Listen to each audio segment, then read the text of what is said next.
भाई इस वीडियो को भगाना नहीं, बहुत मुश्किल से ऐसी वीडियो मिलती है, इसको पूरा देखना और शेयर कर देना।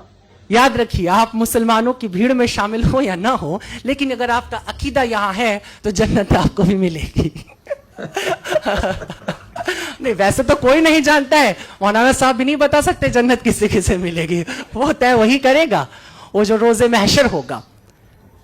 पैगंबर साहब की जिंदगी की 3 बातें बड़ी खूबसूरत हैं और बड़ी कीमती हैं, जिसे पूरी दुनिया, जिससे मुझे लगता है मुतासिर होती है। उसमें पहली मैंने कह दिया कि ईश्वर में अगाध निष्ठा, ईश्वर के अतिरिक्त कुछ भी नहीं है। ये पहली बात है जो उनके कैरेक्टर से हमने सीखी है और पूरी दुनिया को सीखना चाहिए, सीखती है। मैं कई बार कहता हूं कि भारत में जिस देवता की हम अब पूजा करते हैं, दरअसल वो इस्लामिक गॉड है। उस ईश्वर को भी कहीं ना कहीं से हमने इस्लाम से सीखा है। वो गॉड वैदिक नहीं है, अभी कुछ अलग है। हम मूर्तियां बना के रखते हैं, बात अलग है, लेकिन वो मूर्तियां कुछ ऐसे से हजी कहता है, यहां तो हर घर में एक काबा होता है। हम उसी तरह से अब दुनिया को देख रहे हैं। हमारे पास एक ईश्वर है जो सजा भी देगा और हमें जजा भी देगा, उससे फैज भी मिलना है, सब होना है।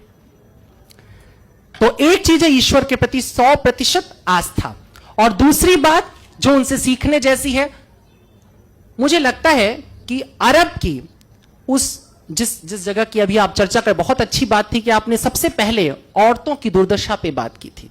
मैंने इस बात को कई बार कहा है कि यूं तो मेरा शादी ब्याह से सख्त विरोध है, मुझे लगता है ये दुनिया की सबसे ही बकवास परंपरा है, इसे खत्म हो जाना चाहिए। लेकिन फिर भी अगर कभी मेरा दिमाग फिर जाए और मुझे सचमुच शादी ब्याह करने की नौबत आ जाए, तो मैं हमेशा निकाह चुनूंगा, क्योंकि बड़ा खूबसूरत है। हिंदू क्या बड़ा झमेला है, वो एक साथ घुमा देते हैं आंख के चारों तरफ, 7 जन्म के लिए एक आदमी के साथ आपको बांध देते हैं। बड़ी मुसीबत है, छूट नहीं सकते। जहन्नुम हो जाए जिंदगी, लेकिन रहना वही है तुमको। ईसाई लोग भी हाथ हाथ पकड़ कहते टिल डेथ, मरने तक हम साथ साथ रहेंगे। देखो ये सुनने में बड़ा अच्छा लगता है, जीने में बड़ा मुश्किल है। कई बार एकदम से मन बदल जाता है। उदय जी एकदम चाव से सुन रहे हैं इस बात को। लेकिन ऐसा है, पर इस्लाम बड़ा क्लियर है, और उसके क्लियर होने की वजह थी, बहुत जरूरी था, क्योंकि औरतों की स्थिति बहुत खराब थी। तो सबसे पहले औरतों के हक में जो बात होती है वो हमको 1450 साल की रवायत के, आज के समय से मत सोचो, उस जमाने के मॉडर्निज्म पे जाओ, उस जमाने के मॉडर्न थॉट के ऊपर जाओ कि किस तरीके से पैगंबर साहब ने औरतों को उनका हक दिया और कहा कि नहीं, शादी होगी तो औरत तय करेगी। तय करेगी माने वो कबूल है बोलेगी तो कबूल, नहीं बोलेगी तो नहीं। और अगर कबूल है, वो कहती है, तो ये भी वो तय करेगी कि ये कितनी इंश्योर्ड होने वाली है शादी। वो मेहर की जो रकम, अभी तो सुनते कई जगहों पे 750 रुपए में निपट जाता है, और वो भी पहले ही दिन माफ करा लिया जाता है। देखो ये सब चलता रहता है ना, इसीलिए हमें मजबूरी में बात करना पड़ रहा है। किरदार रसूल अल्लाह, उन्होंने चाहा कि औरत अपने हक को तय करे, वो कहे कि मेरे को इतना इंश्योर करो कि यदि कल तुम्हारा मन फिर जाएगा, कल तुम किसी और औरत पर तुम्हारी लालसा जाग जाएगी और तुम मुझे छोड़ करके जाओगे, तो कम से कम मेरे जीवन के लिए, मेरे सुकून के लिए इतनी व्यवस्था रहनी चाहिए। ये नियम आता है, और ये बहुत बड़ी बात थी।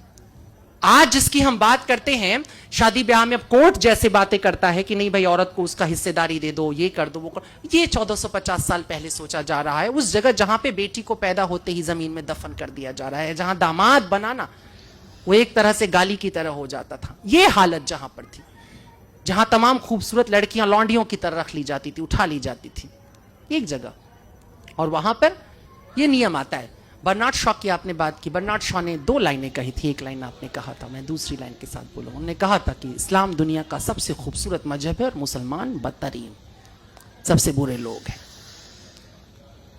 ये सुनने में कितना भी खराब लगे, लेकिन ये मजबूरी होती है।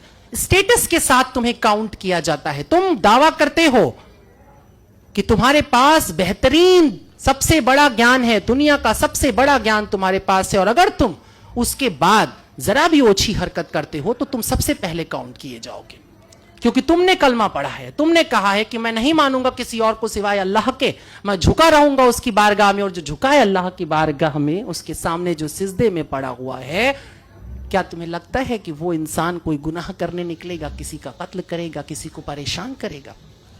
ऐसा नहीं हो सकता। मगर तेरा दिल तो है सनम आशना, तुझे क्या मिलेगा नमाज में?